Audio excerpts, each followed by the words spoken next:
Where did you get the idea for your product?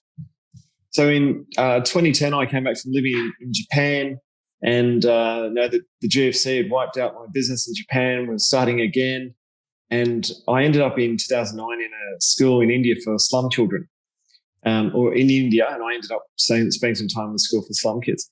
And I came back with a passion to get back into education and helping build people.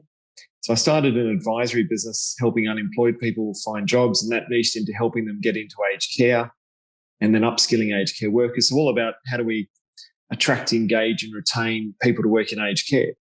And in 2015, I saw that there was a whole lot of repetitive work done in workforce management, especially around workforce compliance. So 2/3 of all staff work in multiple employers, yet the system doesn't act as if they do. So each provider is trying to get a new police check, make them do 10 mandatory training subjects each year, and a whole range of other things. Each of their employees is doing that. And I thought, this is crazy, because the aged care providers are short on admin staff, they're short on money. The workers are short on time, they're short on money as well. They're on $42,000 to $45,000 a year. So if you're forced to buy 3 police checks at $45, $50 a hit rather than one that you share, it kind of made no sense. So on both sides of the equation. So we thought if we could create a system where we could have one record in an industry for me as a worker, and I could choose to share that with a couple of employers at the same time, that would make sense. And that's where the idea came from.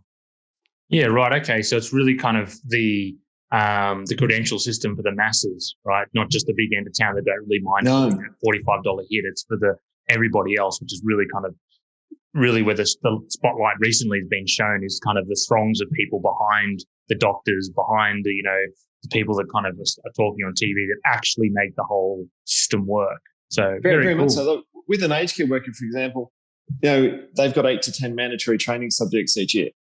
And there's 3 of them or so which are site specific, like where are the fire exits and where are the extinguishers. But the other ones are general, infection control, etc.